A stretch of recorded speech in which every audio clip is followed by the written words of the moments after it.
नमस्कार मित्रों, महाचिति YouTube channel में एक बार फिर आपका हार्दिक स्वागत है।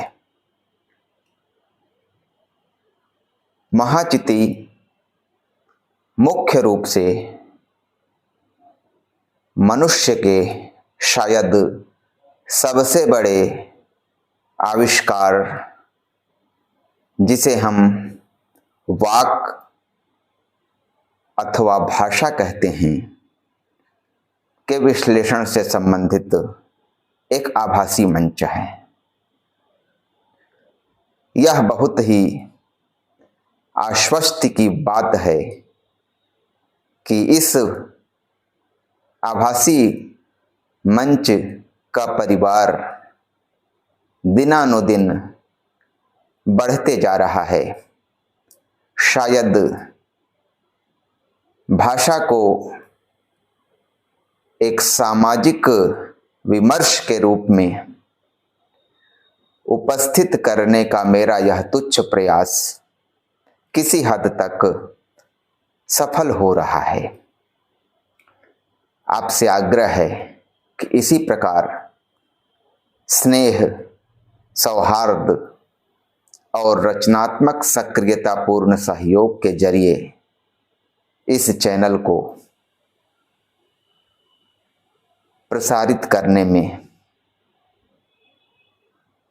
मददगार बने रहें, ताकि हमारा यह भाषा विषयक संवाद और बेहतर आयामों, बेहतर विस्तार और गहराई के साथ इसी प्रकार आगे भी लंबे समय तक चलता रहे। मित्रों, यदि हम अपने संप्रेषण पर ध्यान दें, भाषा के माध्यम से जो हम संप्रेषण करते हैं उस पर ध्यान दें, तो कुछ बातें ऐसी समझ में आती हैं जिनसे व्याकरणिक विवेचन का रास्ता खुलता है। संप्रेषण क्या है? संप्रेषण जो हमारे भाव और विचार हैं, मुख्यतः उन्हीं के आदान प्रदान का नाम है। तो हम अपने किसी संप्रेषण पर ध्यान दें। जैसे दो लोग दिन के किसी समय या सुबह मिलते हैं तो एक दूसरे को अभिवादन करके कुछ प्रश्न उत्तरनुमा संवाद करते हैं। उसी संवाद पर ध्यान दें। जैसे नमस्ते, एक ने कहा, दूसरे ने कहा नमस्ते, कैसे हो? फिर पहले ने कहा ठीक हूं, कैसे हो? फिर अगले ने कहा ठीक हूं। फिर पहले ने कहा कल तुम कहीं जा रहे थे? फिर अगले ने कहा हाँ, बाजार। तो इस प्रकार से एक 2-4 मिनट का सिलसिला चल सकता है, चाहे यह मन की गहराई से किया हुआ संवाद हो या यूं ही समाज में संबंध निर्वाह मात्र की दृष्टि से। लेकिन है तो यह एक भाषिक प्रयोग का नमूना, एक संप्रेषण का नमूना। तो इस संप्रेषण की न्यूनतम इकाई पर हम ध्यान दें तो हमें क्या मिलता है? हमें न्यूनतम इकाई के रूप में एक तो नमस्ते शब्द मिलता है, देखने में शब्द है लेकिन पूरा वाक्यार्थ रखता है। और फिर दूसरे का जो उत्तर है नमस्ते, और नमस्ते के साथ कैसे हो के भाव वाला अंश, नमस्ते और कैसे हो इतना अंश, वो भी एक वाक्यार्थ के रूप में नजर आता है। तो संप्रेषण की लघुतम इकाइयां यही हैं।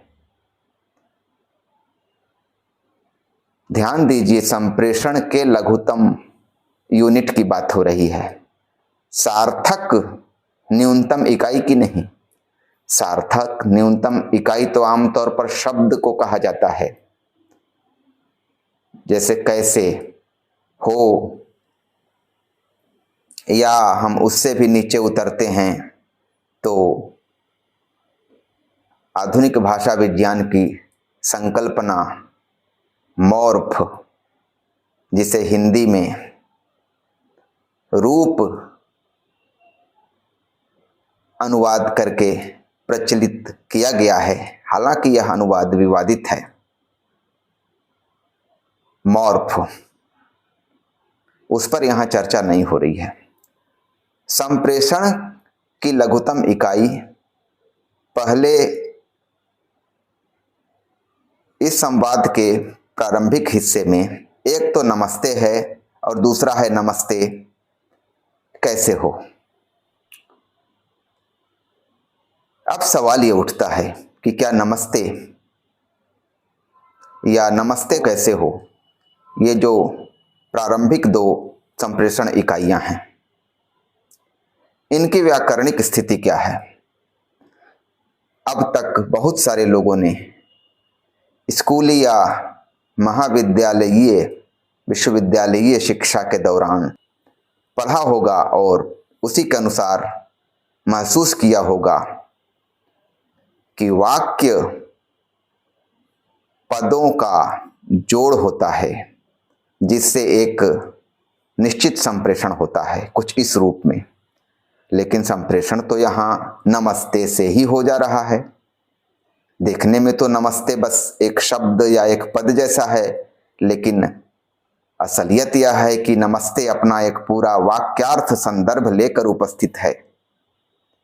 जैसे मैं तुझे नमस्ते कर रहा हूं, कर रहा हूं इसीलिए कहना ठीक रहेगा क्योंकि यह जो संवाद है यह दो पुरुषों के बीच है, क्योंकि अगला जो कथन है कैसे हो आदि उसी ओर इशारा करता है। तो मैं तुझे नमस्ते कर रहा हूं, तो यह एक पूर्ण ढांचे के साथ लेकिन प्रकटतः नमस्ते में ही समाहित, तो यह एक अपूर्ण वाक्य है। अपूर्ण का मतलब व्याकरणिक दृष्टि से बहुत सारे जो तत्व हैं वे यहाँ साफ साफ दृश्यमान नहीं है, दिखाई नहीं दे रहे हैं, कहीं ना कहीं वातावरण में उपस्थित हैं, तभी तो संवाद हो पा रहा है। नमस्ते, तो यह एक अपूर्ण वाक्य है। उसके उत्तर स्वरूप अगले ने जो कहा नमस्ते कैसे हो, यह एक संप्रेषण की न्यूनतम इकाई है यहाँ, और इसके पहले नमस्ते संप्रेषण की न्यूनतम इकाई थी, तो वह एक अपूर्ण वाक्य। और यह नमस्ते कैसे हो भी एक अपूर्ण वाक्य। अपूर्ण इस तरह से क्योंकि पूरा जो अमूर्त रूप से मौजूद ढांचा है वह मैं भी तुझे नमस्ते कर रहा हूं या मेरी ओर से भी तुझे नमस्ते, कहो तुम कैसे हो, यानी देखा जाए तो नमस्ते एक संप्रेषण इकाई है और कैसे हो एक संप्रेषण इकाई है। न्यूनतम संप्रेषण इकाई की बात हो रही है। तो या तो नमस्ते कहो कैसे हो को एक संप्रेषण इकाई न्यूनतम संप्रेषण इकाई माने, अथवा नमस्ते वाले अंश को इस वाक्यार्थ के साथ कि मैं तुझे नमस्ते कर रहा हूं या मैं भी तुझे नमस्ते कर रहा हूं, इस वाक्यार्थ के साथ नमस्ते को एक संप्रेषणात्मक न्यूनतम इकाई माने। कहना यह चाह रहा हूं मैं कि अपनी संप्रेषण व्यवस्था पर ध्यान दें, संप्रेषण का जो संदर्भ है उस पर ध्यान दें। तो न्यूनतम संप्रेषण की जो इकाई है उसको हम खोजते हैं, उसी को व्याकरण में वाक्य कहते हैं।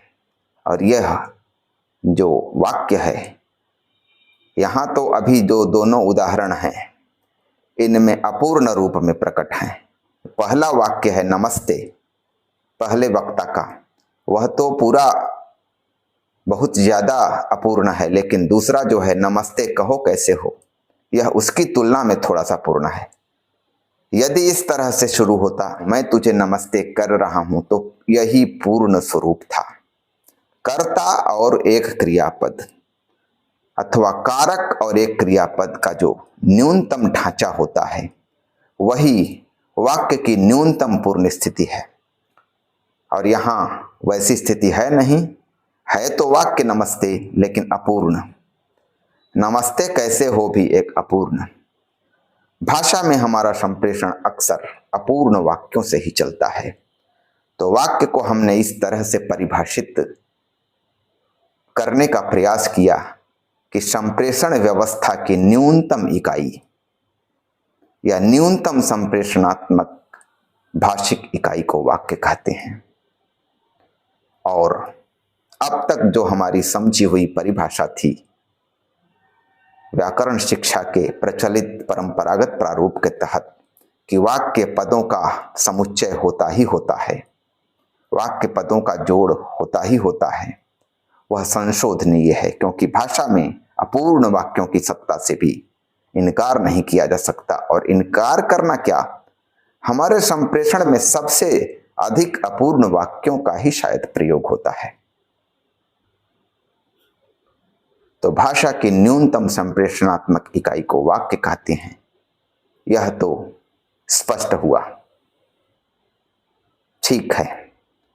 और यह वाक्य कभी पूर्ण तो कभी अपूर्ण। नमस्ते अपूर्ण वाक्य, मैं तुझे नमस्ते कर रहा हूं पूर्ण वाक्य।